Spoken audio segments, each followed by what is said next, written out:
এই গল্পটা পাঠিয়েছে ময়মনসিংহ থেকে একজন, যিনি তার নামটা প্রকাশ করতে চান না। আসসালামু আলাইকুম ভাইয়া, কেমন আছেন? আশা করি আল্লাহর রহমতে অনেক ভালো আছেন। আমি আপনার ভিডিও অনেক দিন থেকেই দেখি, অনেক ভালো লাগে। আজ আমি আমার ভালোবাসার গল্প সবার সাথে শেয়ার করতে চাই। কিভাবে শুরু, কিভাবে শেষ হয়েছে, আমি কিভাবে ঠকেছি, আমাকে কিভাবে ঠকানো হয়েছে, সবটা শেয়ার করতে চাই। যদি ভালো লাগে তাহলে অবশ্যই শেয়ার করার চেষ্টা করবেন। আমাদের রিলেশনটা শুরু হয় 29শে জুলাই 2024, কিন্তু এক বছর না হতেই দুইজন আলাদা হয়ে গেলাম। ও আমার ক্লাসমেট ছিল, আমরা একই স্কুলে পড়তাম, একই ক্লাসে। ওরা 3 বোন ছিল, ওর কোনো ভাই নেই। অ্যাডমিশন টাইমে ওর সাথে আমার ফার্স্ট কথা হয়। প্রথম কথা হওয়ার 2-3 দিন পরে ওকে আমি নিজে থেকেই নক দেই এবং বলেছিলাম তোকে আমার ভালো লাগে। ও হ্যাঁ না কোনো উত্তর দেয়নি। আমারও প্রেম করার ইচ্ছে মন থেকে চলে গিয়েছিল।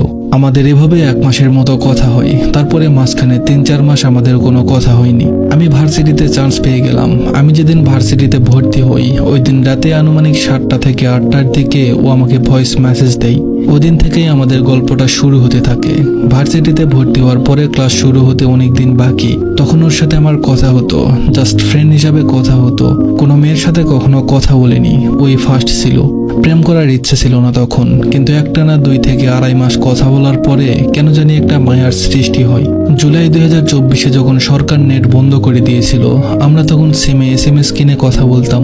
আমার ভার্সিটিতে ক্লাস শুরু হয়ে যাবে আর কিছুদিন বাকি। ওকে বললাম আমার তো ক্লাস শুরুর নোটিশ দিয়ে দিছে, আবার বাড়িতে কবে আসবো জানি না, দেখা করবি আমার সাথে?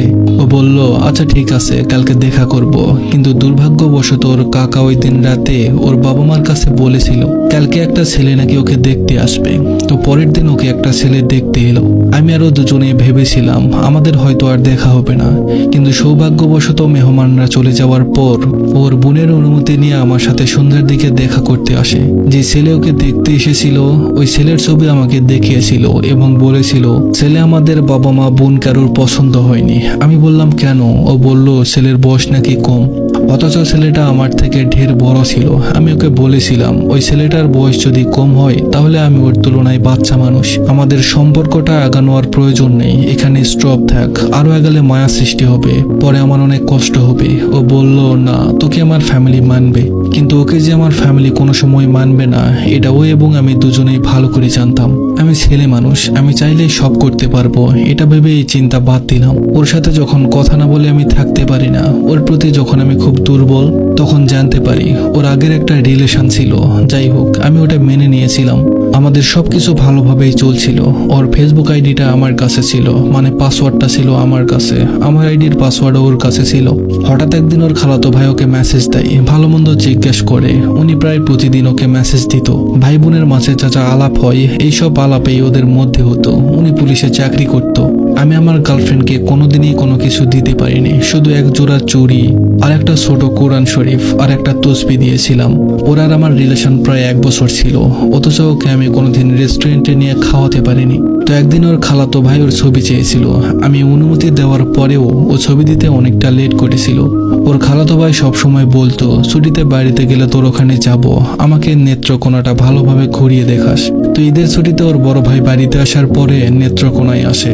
আমি আমার গার্লফ্রেন্ডকে বলেছিলাম রিক্সায় যেন একসাথে না ওঠো, ও আমার কথা মেনে নেয়। ওর ভাইয়ের সাথে তখন রিক্সায় ওঠেনি, কিন্তু ওই দিন ওর ভাই ওকে রেস্টুরেন্টে খাইয়েছিল। ওই দিন ওর ভাইকে ওর হোয়াটসঅ্যাপ নাম্বার দিয়েছিল, অথচ আমাকে বলেনি। আমি এটা নিয়ে অনেক রাগারাগি করেছিলাম ওর সাথে। এভাবে 4-5 দিন রাগারাগির মধ্যেই পার হয়ে গেল, কিন্তু প্রত্যেকটা দিন ওর সাথে কথা বলতাম, ভালোভাবে কথা হতো না, রাগারাগির মতো কথা হতো। এই 4-5 দিনের মধ্যে ওর ভাই ওকে বিয়ের প্রস্তাব দেয়। ও রাজি হয়ে যায় আর বলে আমার পরিবারকে জানাও, অথচ তখনও ওর সাথে আমার রিলেশন চলছিল। আমি ওকে নিজে থেকে সরি বলি এবং সবকিছু ঠিকঠাক করতে বলি। যে মেয়ে আমাকে ছাড়া ড্যানবাম বুঝতো না, ওই মেয়ে ওই দিন আমার কান্না শোনার পরেও তার মন নরম করেনি, তার মনে আমার জন্য একটুও মায়া হয়নি। বরং ওই দিন ওর খালাতো ভাইয়ের সাথে ফজরের আজান অব্দি মেসেজে কথা বলে।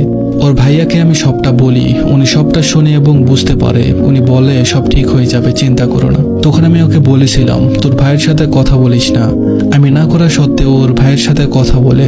আমি ওর পরিবারকে সবকিছু জানাই, কেননা ওর পরিবার আমার সাথে ওর সম্পর্কের কথা জানতো।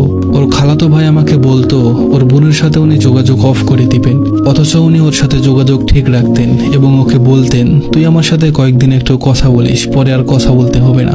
এমনকি ওর খালাতো ভাই লুকিয়ে গিয়ে 2বার দেখা করেছে। এগুলো জানার পরে আমি আমার গার্লফ্রেন্ডের সাথে দেখা করি।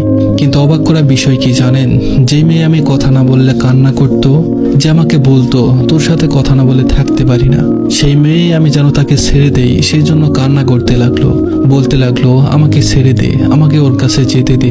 সেদিনই আমি ডিসিশন নিলাম ওর সাথে আমি আর কখনো কথা বলবো না, আমার যতই কষ্ট হোক না কেন।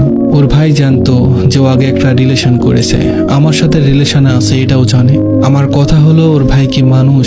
এসব জেনে উনি কেন আমাদের মধ্যে সমস্যা হয়ে ঢুকলো? তার কি মনুষ্যত্ব বলে কিছু নেই? এখন আর ওর সাথে আমার কোনো যোগাযোগ নেই, আমাকে ইগনোর করে, আমার সাথে কথা বলতে চায় না। কিন্তু ওর সাথে আমার কথা বলতে খুব ইচ্ছে করে, বুকটা ফেটে যায়। কিন্তু কি করব, আমি যাকে চাই সে যে আমাকে চায় না। আমি ওকে অনেক ভালোবাসতাম, আমি আমার জীবনের চেয়েও বেশি ভালোবাসতাম ওকে। মানুষ যে অতিরিক্ত ভালোবাসার অতিরিক্ত বিশ্বাসের মূল্য এভাবে দেয় আমার জানা ছিল না। দোয়া করি আল্লাহ যেন আমার সমস্ত দুঃখ পরিমাণ তোমাকে সুখ দেয়। তবে ও আমার মোনাজাতে ছিল আর থাকবে। আগে মোনাজাতে আল্লাহর কাছে ওকে আমার করে চাইতাম। এখনো যেখানেই থাকুক, যে অবস্থায় থাকুক আর যার কাছেই থাকুক, আল্লাহ যেন ওকে সব সময় হাসি খুশি রাখে, অনেক সুখে রাখে। হয়তোবা ওর সাথে আর কখনো দেখা হবে না বা কথাও হবে না, তবে আমি ওকে কখনো ভুলতে পারবো না। হয়তোবা ভুলে থাকার অভিনয় করতে পারবো, কিন্তু মন থেকে কখনো ভুলতে পারবো না। তার ছেড়ে দেওয়ার কৌশলটা সত্যি অনেক সুন্দর ছিল, মৃত্যুর আগ পর্যন্ত মনে থাকবে আমার। আমাকে এভাবে তুমি না ঠকাইলেও পারতে।